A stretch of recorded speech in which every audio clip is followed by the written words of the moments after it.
Assalamualaikum warahmatullahi wabarakatuh. Selamat pagi. Baiklah, teman-teman peserta Laskar CPNS yang saya banggakan, pada pertemuan kali ini saya akan memfasilitasi teman-teman dalam proses pembelajaran terkait dengan mata pelatihan pelayanan publik. Nah, sebagai fasilitator tentunya saya bukanlah menjadi satu-satunya sumber belajar. Teman-teman peserta Laskar berjumlah 20 orang ini akan menjadi sumber belajar secara bersama dalam rangka memperkaya pengetahuan dan referensi kita terkait dengan mata pelatihan ini.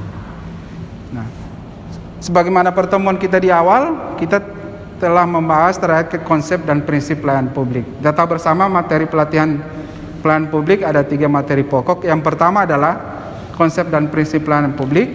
Yang kedua adalah pola pikir aparatur sipil negara dalam pelayanan publik. Dan ketiga adalah praktek dan etiket pelayanan publik. Sebelum kita lanjut dalam diskusi pembahasan terkait dengan pola pikir aparatur sipil negara, kita secara bersama akan melakukan review terkait pertemuan kita sebelumnya yang membahas tentang konsep dan prinsip pelayanan publik. Nah, teman-teman peserta Laskar, ada yang sharing pendapat terkait dengan review kita terkait pertemuan pertama? Pak Sucinta, silakan.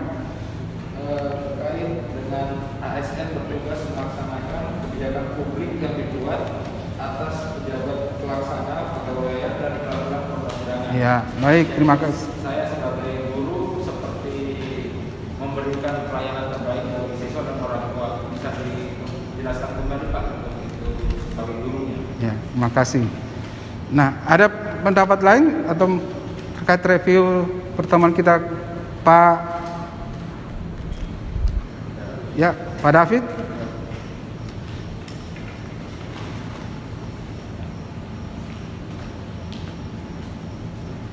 Terima kasih atas kesempatan terkait tentang materi yang kami terima pada pertemuan sebelumnya, bahwa yang bisa kami ketik adalah tentang prinsip pelayanan publik.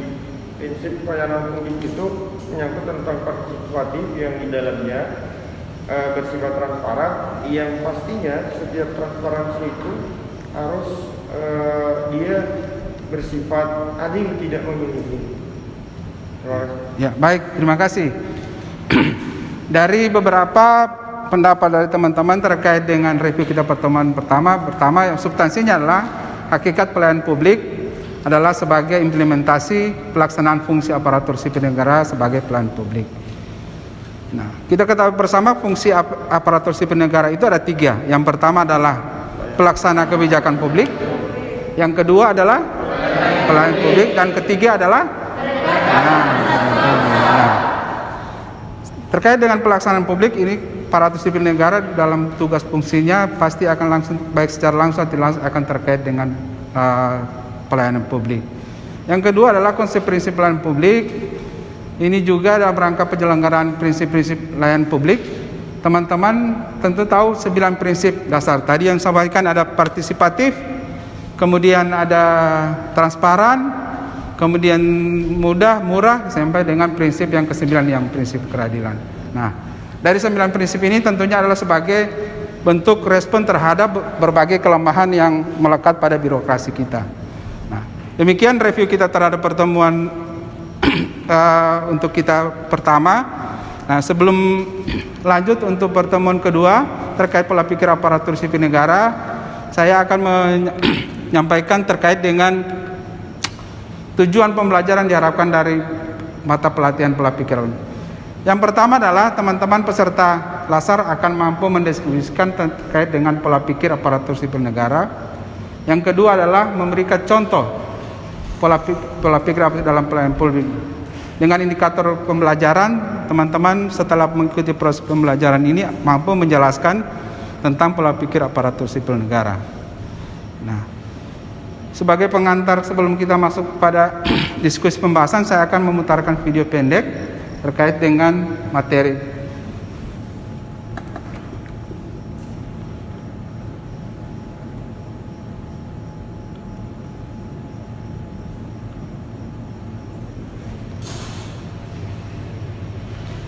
dan dengan kata birokrasi seperti menjadi momok yang menyebalkan bagi masyarakat. Pasalnya, banyak orang tak punya pengalaman dan menyenangkan ketika berurusan dengan birokrasi di Indonesia. Berbagai usaha dan inovasi telah dilakukan untuk menciptakan model penyelenggaraan pelayanan publik yang cepat prosesnya, murah biayanya, dan mudah persyaratannya.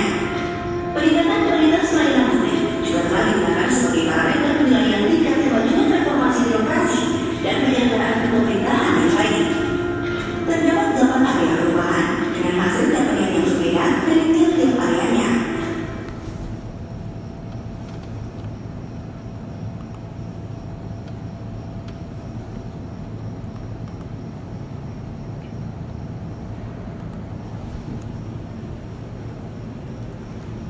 Baik, dari tampilan video ini, pendek ini, mungkin Bapak dan Ibu punya perspektif apa pesan yang terkandung dalam video pendek ini?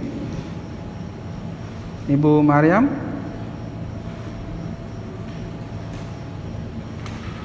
Ya, baik. Untuk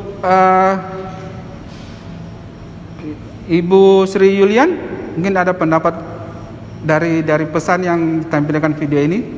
Ya, tadi dalam video tersebut menceritakan tentang pelayanan terhadap masyarakat. Ya, makasih. Pak David? Terima kasih atas kesempatan kedua kalinya. Dari tampilan video tadi menggambarkan bahwa ternyata untuk menjadi seorang pelayan publik itu harus tersponsor dengan baik, tidak boleh asal jadi, karena yang kita layani adalah masyarakat yang menjadi bagian tugas dari seorang PNS. Ya, baik, terima kasih. Aplaus untuk Pak David. Nah, dari perspektif teman-teman terkait tampilan video ini, pertama bahwa birokrasi masih menjadi momok, citra pelayanan masih buruk, kemudian ada tuntutan masyarakat terkait dengan pelayanan birokrasi yang berkualitas. Nah, Bapak dan Ibu, dalam proses penyelenggaraan pelayanan publik sebagai aparatur sipil negara dalam fungsinya melaksanakan pelayanan publik, teman-teman harus memahami 4 hal mendasar atau fundamental terkait dengan pelayanan publik. Yang pertama adalah bahwa pelayanan publik merupakan hak warga negara, merupakan amanat konstitusi. Yang kedua adalah penyelenggaraan pelayanan publik dibiayai melalui pajak masyarakat. Dan ketiga adalah pelayanan publik bertujuan dalam rangka pencapaian tujuan strategis. Dan terakhir adalah dalam rangka penyelenggaraan publik tidak saja dalam bertujuan untuk memenuhi kebutuhan masyarakat, tapi juga dalam rangka perlindungan masyarakat. Nah, tadi disampaikan oleh Pak David bahwa birokrasi masih menjadi momok. Nah, Sondang Siagian dalam bukunya Patologi Birokrasi menyebutkan adalah patologi birokrasi, yakni penyakit yang melekat pada birokrasi kita yang intervensi dari politik, ekonomi, atau struktur sosial kultural maupun teknologi. Terdapat 6 patologi birokrasi yang menghambat penyelenggaraan pelayanan publik. Nah, yang pertama, belum disebutkan, yang pertama penggelembungan organisasi. Yang kedua, Pak Ramlan. Pak Ramlan. Yang kedua, patologi yang kedua. Duplikasi tugas dan fungsi. Ya, silakan. Ibu Andi. Red tape. Red tape ini artinya pelayanan yang berbelit-belit sehingga memberikan kos tambahan bagi masyarakat ketika melaksanakan publik. Yang keempat, konflik kewenangan. Karena duplikasi kewenangan, jadi masing-masing organisasi merasa memiliki kewenangan terhadap fungsi tersebut sehingga terjadi konflikan. Yang kelima adalah praktek korupsi, kolusi, nepotisme. Dan keenam adalah ini sebagian melekat pada aparatur sipil negara kita, yaitu enggan untuk melakukan perubahan, merasa zona aman sehingga menikmati status quo yang dinikmati. Nah, sampai di sini ada pertanyaan dari teman-teman terkait ini atau sharing pendapat terkait dari penyampaian kali ini? Ya, baik. Kalau tidak ada, nantinya teman-teman akan saya bagi dalam 4 kelompok besar. Silakan berdiskusi dengan menetapkan tema kasus. Kasusnya adalah berdasarkan pengalaman yang teman-teman alami ketika mendapat pelayanan publik.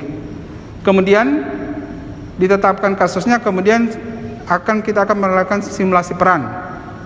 Silakan merefleksikan terkait peran yang Bapak Ibu teman-teman alami ketika menerima pelayanan publik. Kemudian nantinya setelah itu kita akan diskusikan kelompok, masing-masing kelompok mencoba menjelaskan terkait dengan pola perilaku terkait dengan penyelenggaraan pelayanan publik. Baik, setelah diskusi kelompok, nah ada beberapa penguatan yang coba saya sampaikan. Pertama, bahwa budaya birokrasi itu melalui proses belajar yang terjadi akibat adanya perubahan birokrasi, perubahan mindset. Budaya organisasi tidak akan terjadi kalau misalnya tidak terjadi perubahan mindset berupa perubahan kebiasaan, nilai yang kemudian terartikulasi dalam bentuk sikap dan perilaku pelayanan publik. Nah, ada 7 sikap